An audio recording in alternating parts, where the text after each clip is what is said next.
What people think you are can be way more powerful than what you actually are. Today, we're diving into your most critical and, let's be honest, most overlooked asset, your reputation. And we're going to kick things off with a question that sounds, well, pretty much impossible. Just imagine this for a second. You are in a tiny, completely undefended town. And on the horizon, an enemy army, 150,000 strong, is marching straight for your gates. You have no weapons, no soldiers, no way out. What do you do? Sounds like you're done for, right? Checkmate. But there is a way to win. No tricks, no magic. In this exact scenario, the most powerful weapon in the world isn't a sword or a shield. It's something you've been building for years, maybe your entire life. It's all about your reputation. And this, right here, gets to the absolute core of what we're talking about today. Your reputation isn't just some fluffy background detail or something you put in a social media bio. No, it is the absolute cornerstone of power. It's an active tool, a powerful asset that you absolutely can and should be using to get what you want. The best way to think of it is like this. A strong reputation is like an invisible shield. It walks into every room, every negotiation, every conflict, right ahead of you. It shapes how people see you before you've even opened your mouth, creating this kind of force field that can deflect attacks and pull in opportunities. And look, this isn't just some abstract idea. These are real, tangible benefits. A strong reputation can intimidate your rivals so much that they won't even try to start a fight. It means you can win arguments before they even start because people are already primed to believe you. And what's really wild is that it can even protect you when you mess up. If people believe you're a genius, a mistake isn't seen as a failure. It's seen as part of some bigger, brilliant plan they just don't get yet. And here's the thing you've got to understand. You don't get a choice here. You can't just opt out of having a reputation. People are going to form an opinion of you whether you like it or not. So the only choice you really have is this. Are you going to be the one to build it, to define it yourself? Or are you going to let your rivals, your critics, and just random chance define it for you? Okay, to really see how high the stakes are, let's look at a classic historical showdown. It's a tale of what happens when incredible, world-changing talent just isn't enough.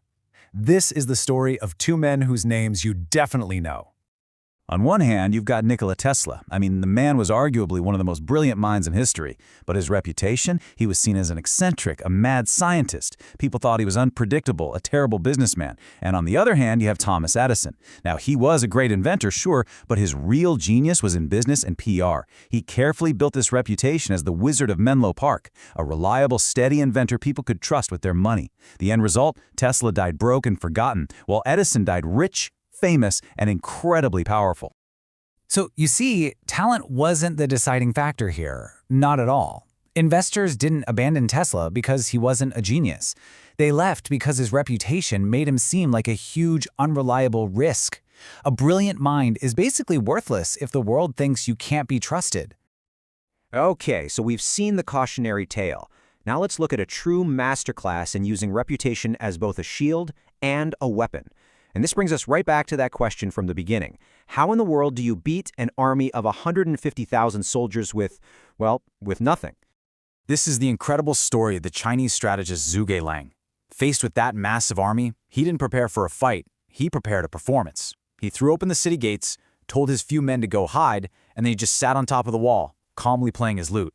The enemy general, Sima Yi, shows up and he is just completely thrown. He knew Zhuge Liang's reputation. This guy was a master of deception, but he was also famously cautious.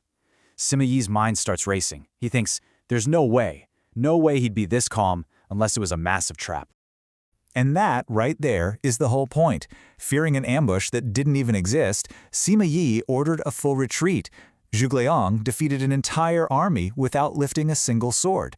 The only weapon he used was the one he had spent years carefully building, his reputation as a brilliant, unbeatable strategist.